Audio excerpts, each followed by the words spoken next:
Just be here. Ah!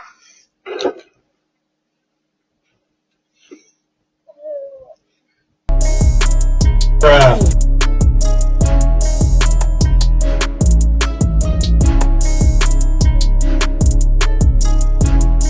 Come on, man.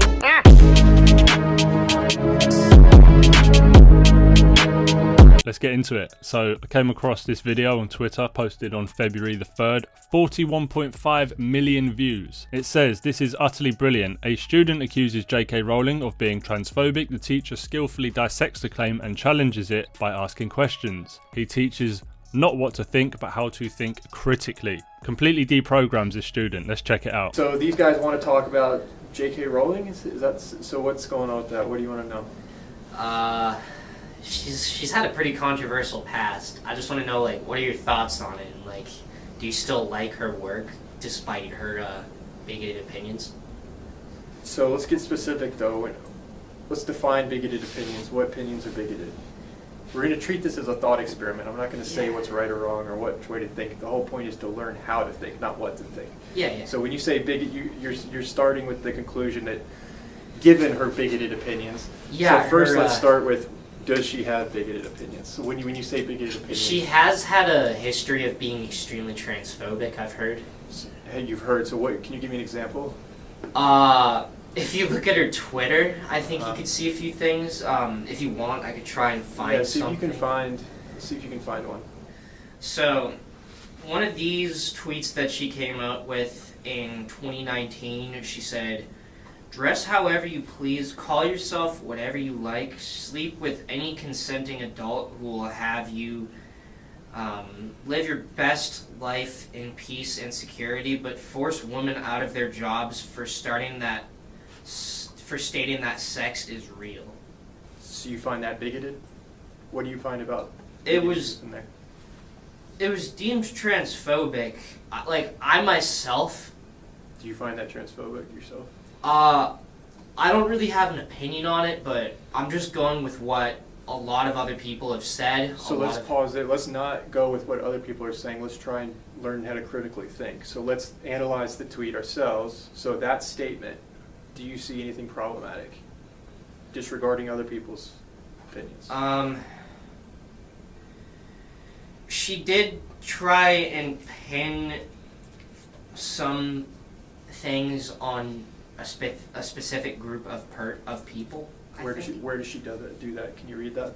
But force women out of their jobs for stating that sex is real. So when I hear that, I'm interpreting that as meaning, if a woman says that, saying that there's a difference between men and female, and then being attacked as transphobic, I think that's what she's saying by attacking someone for stating that sex is real. That is exactly what she's saying. Is that transphobic to you? So, to me, no. Stating that sex is real is not transphobic. It's just a fact of life. It exists. So is there anything you disagree with in that tweet? In that tweet, I can't really see anything that I myself disagree with, but I can see why some people would think, oh, this is offensive. We can't have that here or something, because... Sure. There's an apology tweet. Let's read that. What did she say there? I haven't read that. "I respect every trans person's right to live any way that feels authentic and comfortable to them. I'd march with you if you were discriminated against on the basis of being trans. At the same time, my life has been shaped by being female. I do not believe it is hateful to say so." You see anything problematic there? She's apologizing, so no, not really. If I could read it again. It sounds like a very similar statement as what she was just saying. She's basically saying, like, I have nothing, to me, this is what I interpret it as, I have nothing against someone being trans. Exactly. Live your life, but you just don't get to impose on you can live how you want, I can live how I want. Yeah. And let's all, Exactly. So I guess now that we're looking at it like, oh, there's not much difference between me or her, do you think it's fair that that she's being attacked by a large group of people and people are calling her, like you said at the beginning of this conversation, you said given the fact that JK Rowling is transphobic, how do you feel about Harry Potter? Now, retroactively looking at that statement, do you think that that was the best way to phrase? No, I feel like an idiot now. It's okay though, but this is why we do this. This really shows the problems with students today. They are not capable of thinking for themselves. They're taught what to follow, what to basically believe, and they're like sheep. They just go along with it. And then they get to college, and we're seeing this time and time again where they get in debates and they always start shouting or resorting to insults because they have no argument. They're just going along with the crowd. And then here we have a teacher who's basically doing what a teacher should be doing, teaching kids how to critically think for themselves, but we're not used to seeing that. That's why it got 41 million views, so it kind of shows how far we've fallen. We're more used to seeing teachers trying to force their own beliefs on kids, so it's actually a nice change to see that there are still some good teachers out there.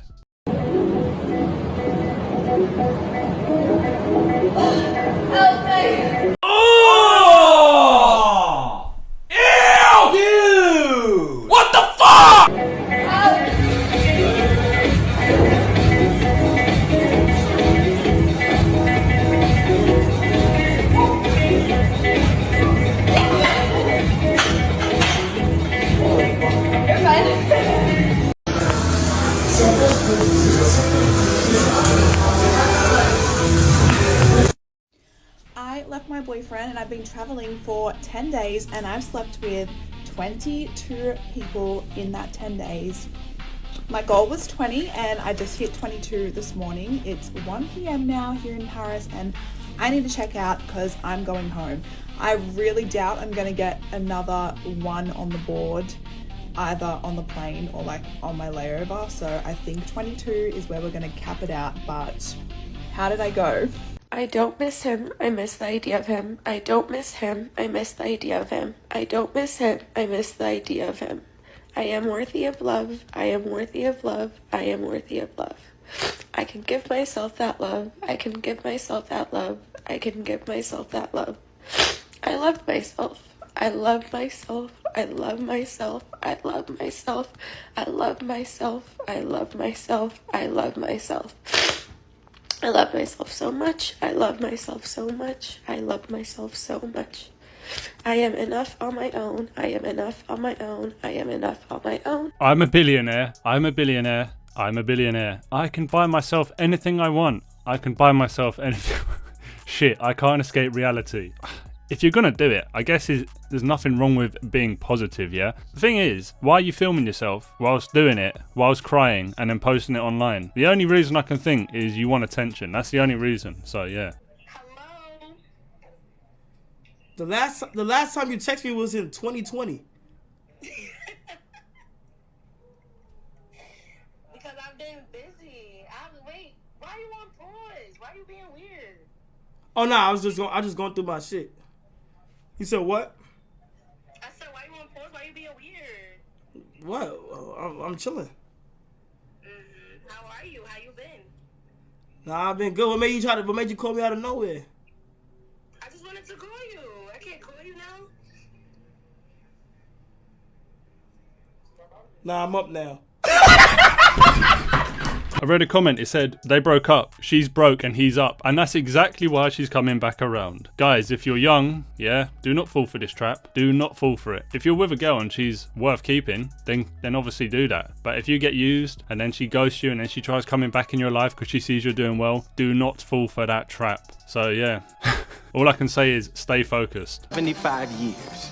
That's how much time you get if you're lucky. 75 years. 75 winters, 75 springtimes, 75 summers, and 75 autumns. When you look at it like that, it's not a lot of time, is it? Don't waste them. Get your head out of the rat race and forget about the superficial things that preoccupy your existence and get back to what's important now. Right now, this very second. And I'm not saying drop everything and let the world come to a grinding halt.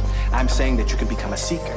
You can be loving more, you can be taking some chances, you can be living more, you can be spending more time with your family, you can be getting in touch with the part of you that lives instead of fears, the part of you that loves instead of hates.